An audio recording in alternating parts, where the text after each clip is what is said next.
नमस्कार दोस्तों, आप देख रहे हैं यूथ लुक। लॉकडाउन के 4 फेज़ और उसके बाद अनलॉक 1 जो कि 30 जून को ख़त्म होने जा रहा है। 1 जुलाई 2020 से अनलॉक फेज़ 2 शुरू हो जाएगा, जिसके संबंध में गवर्नमेंट ने गाइडलाइंस जारी कर दी हैं। आइए एक नज़र डाल लेते हैं कि क्या कुछ गवर्नमेंट ने इन गाइडलाइंस में रखा है। सबसे पहले बात कर लेते हैं कि कंटेनमेंट जोन्स के बाहर कौन कौन सी एक्टिविटीज़ पर अभी प्रतिबंध रहेगा।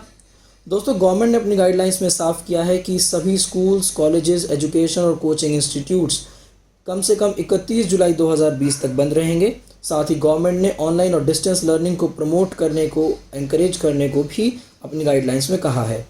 हाँ, गवर्नमेंट ने अपनी तरफ से एक एडिशन इन गाइडलाइंस में ज़रूर किया है, वो ये कि जो ट्रेनिंग इंस्टीट्यूट सेंटर और स्टेट गवर्नमेंट के अधीन आते हैं वो 15 जुलाई 2020 से खोलने को उन्हें अलाउ किया जा सकता है, जिसके बारे में department of personal and training यानी DOPT अलग से स्टैंडर्ड ऑपरेटिंग प्रोसीजर्स जारी कर देगा।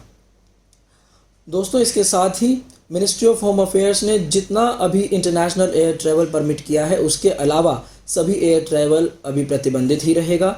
मेट्रो रेल्स पूरे देश भर में प्रतिबंधित रहेंगी।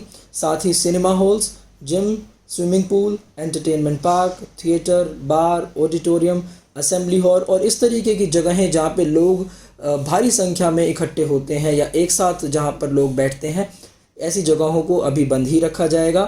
साथ ही भारी जनसंख्या जहाँ पर इकट्ठी होती है यानी social, political, sports, entertainment, academic, cultural या रिलीजियस गैदरिंग, वो सभी अभी प्रतिबंधित ही रहेंगी। साथ ही सरकार ने इन गाइडलाइंस में ये स्पष्ट किया है कि गवर्नमेंट ने कुछ ट्रेन्स और डोमेस्टिक फ़्लाइट्स को हरी झंडी पहले ही दिखा दी थी। धीरे धीरे इनकी संख्या को आगे बढ़ाया जा सकता है। गाइडलाइंस में सरकार ने आगे नाइट कर्फ्यू की बात की है, जिसमें कहा गया है कि रात 10 बजे से लेकर सुबह 5 बजे तक पूरी कंट्री में नाइट कर्फ्यू रहेगा, एक्सेप्ट एसेंशियल सर्विसेज। सरकार ने ये भी स्पष्ट किया है कि सभी कंटेनमेंट जोन्स में 31 जुलाई 2020 तक लॉकडाउन पूरी ताकत के साथ जारी रहेगा।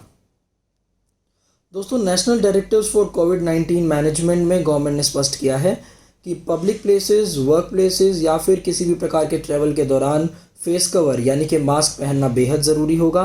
साथ ही सोशल डिस्टेंसिंग का पालन करना भी इन नेशनल डायरेक्टिव्स के अंदर मेंशन किया गया है।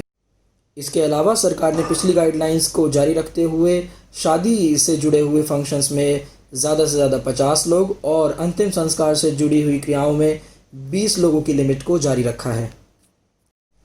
गवर्नमेंट ने यह भी स्पष्ट किया है कि किसी भी पब्लिक प्लेस पर थूकना आदि एक दंडनीय अपराध है और जो भी इससे संबंधित कानून या रूल्स होंगे वो स्टेट या यूनियन टेरिटरीज या लोकल अथॉरिटी जो है वो प्रेस्क्राइब करेंगी। इसके अलावा खुले में शराब पीना, पान, गुटखा, तंबाकू आदि का सेवन भी पूर्ण रूप से प्रतिबंधित है।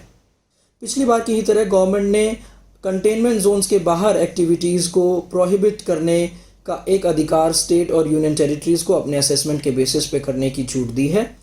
वहाँ पर ये कहा गया है कि कोई भी रिस्ट्रिक्शंस इसके अलावा यदि कंटेनमेंट जोन्स के बाहर राज्य सरकार या यूनियन टेरिटरीज़ लगाना चाहें तो अपने विवेक या एनालिसिस के हिसाब से लगाई जा सकती हैं। दोस्तों, देश भर में हर दिन कोरोना के केसेस बढ़ रहे हैं। हालांकि गनीमत ये है कि रिकवरी रेट हमारा बहुत अच्छा है और वो कहीं ना कहीं ऊपर जा रहा है। तो ऐसे में हम सभी की जिम्मेदारी है कि हम अपना भी, अपने चाहने वालों का भी और साथ ही पूरे समाज और देश के का ध्यान रखें। इन सभी गवर्नमेंट की गाइडलाइंस का पालन करें और अपनी इम्यूनिटी को बढ़ाने के लिए मेहनत करते रहें। अपना और अपनों का ध्यान रखिएगा। देखते रहिए यूथ लुक।